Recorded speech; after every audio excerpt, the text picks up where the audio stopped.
What's up, everybody? Good morning. Hope you guys are doing well. And you guys know what we're doing today. We got to finish up these safeties, got to finish up these free safeties. Again, like I said yesterday, that distinction doesn't matter as much as it usually does. But we're going to get through all these safeties anyway and try to find the ones who are good fits. So, yesterday, the last guy we looked at was a Utah safety. And today, the guy we're going to be looking at is another Utah safety, which might make you wonder, shouldn't one of these guys be a strong safety? I I don't know. I don't know. Both of them, they've got some interesting limitations, and it's the same limitation. But Sione Vaki of Utah, couldn't find his age, but I do think he's older. 5'11", 210 pounds, so he's a little short, but he's got pretty good safety size. Unfortunately, not in his arms. His arms are 29 and 1/8 inches long. That's a big problem. That's going to be potentially crippling to him. Like, I'm looking at Bishop, his arms were just under 30. This is non-trivially worse, which is why it's hard for me to imagine him as a strong safety, just because of that part. 8 and 5/8 inch hands. His combine was mostly good, although he ran a bad 40 time, 4.62, but his 10-yard split was actually pretty decent. Vert and broad were good. Bench press was good. He's strong, although it's easier to bench press when you have the short arms. The big boards, Walter Football and PFF have him in like the high fourth. PFF even almost has him in the late third, I think. And CBS and ESPN have him in the more like the sixth or late fifth. And the database has him in the late fourth or so. Production over the last 2 years has been fairly good. 12 tackles for loss over the last 2 seasons, almost 100 total tackles. A couple of sacks, a pick last year, 5 passes defense, decent PFF grades, nothing over the top. Not as good as Cole Bishop, but pretty good. What I can say about him positively, Vaki, would be he's good at play reading when he's protecting deep zones, when he's doing that free safety stuff. He seems to be pretty good at reading routes, reading the play, and going where the action is. He's a good block shedder, which you wouldn't expect given how short his arms are, but he's got a nice punch that he uses to dislodge himself from blockers. He's a fundamental tackler who doesn't cheat early. He doesn't try to go for a decleater. He's just generally speaking a fundamentally sound tackler for the college level. He's big enough to do work in the box, and that's going to be kind of the appeal of Vaki, I think, by and large. He's got some positive attributes when he's a deep safety, and he's also got some when he's a box safety. He's definitely going to be a good special teamer at the minimum, I think. I think his skill set is good for special teams, but he doesn't have the range you would like as a deep safety.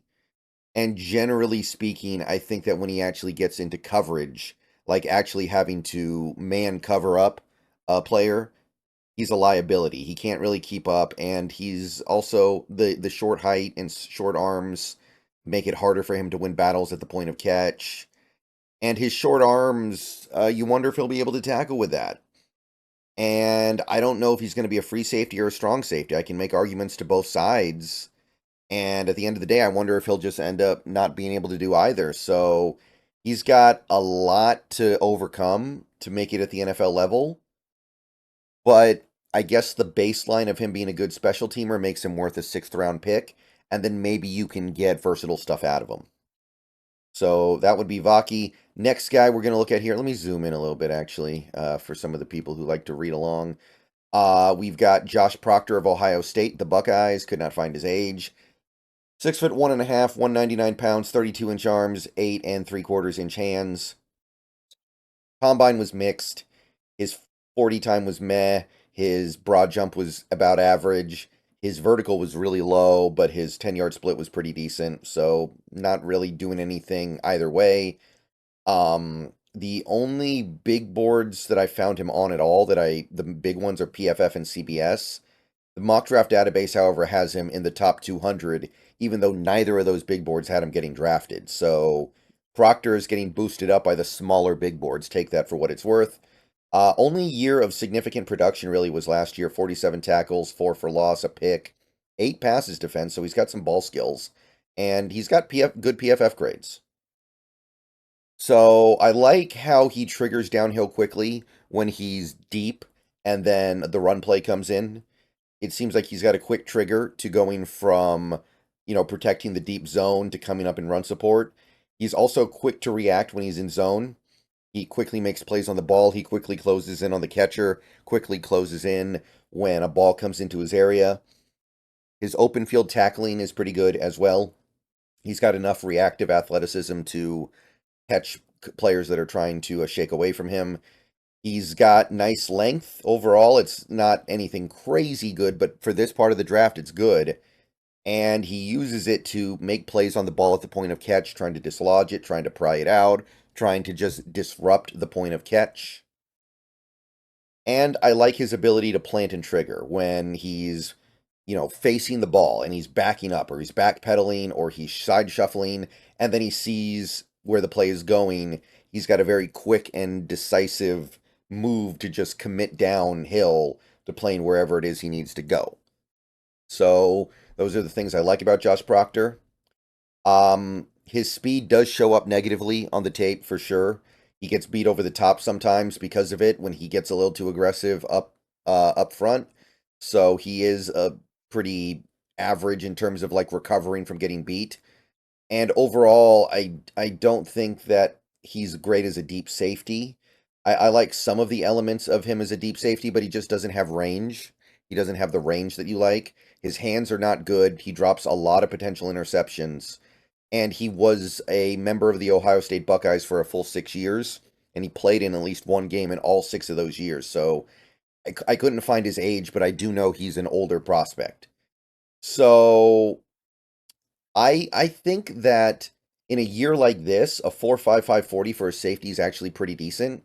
It's better than a lot of guys who are down here. So that's intriguing combined with his skill in coming up in run support. And I don't mind this. I don't mind this as much as a lot of the major big boards seem to. A lot of them are very down on him. 5th round, I don't think you can go too wrong with it, though. I think that at the very minimum, he'll be a capable, versatile backup. Like, this is a guy who might offer some deep safety ability, although, granted, I don't think he's as rangy as you would like, and also the ability to come up and run support. There are some seeds here that I kind of like, to where I would say 5th round is about right for me. All right, so that's Josh Proctor. We're going to look at one more safety in this video and then move along.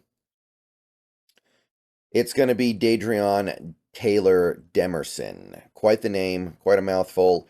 Texas Tech Red Raider. No, he's not the one who doesn't believe in space. We'll talk about that guy later. But this one's fairly interesting because he had a nice little combine. He is small, 5'10", 197 pounds, 30 and 7/8 inch arms, 9 and 5/8 inch hands. Blazing 40. 40 is in the 90th percentile for safeties at the combine. 4.41, 152, 10-yard split, really good. Vertical, really good. Broad jump, pretty good as well. So he's fast, he's quick, he's explosive, he's a good athlete.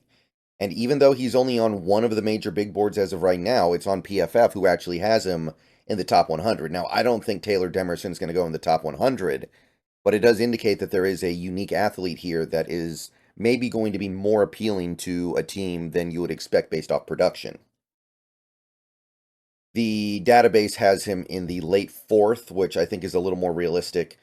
Good stats the last couple years, total of 147 tackles, 7 for a loss, 2 sacks, 7 interceptions, so some legitimate ball skills here. 13 passes defense, 2 forced fumbles, and 2 solid PFF grades. So, elite athlete, which we saw at the combine. He's got great coverage instincts as well, so he's not just an athlete. He's got genuine instincts that you want in a safety, which is why he's made so many plays on the ball in the air the last 2 years. 7 interceptions. He attacks the ball in the air like it's meant for him. When he's going after a ball, he doesn't look like the defender. He looks like the receiver. He's got overall pretty good tackling technique as well, so he does offer that kind of stuff. He understands how to take good angles when coming up in run support and coming up to get the ball carrier. He doesn't run to the ball carrier. He runs to the spot. He's a processor of information at the safety position. He looks at routes. He looks at the quarterback's eyes. He looks at plays. He looks at all these things that go into being able to react before the play even starts, and he has them. So, brains and brawn. And when he typically goes very quickly. He triggers downhill fast.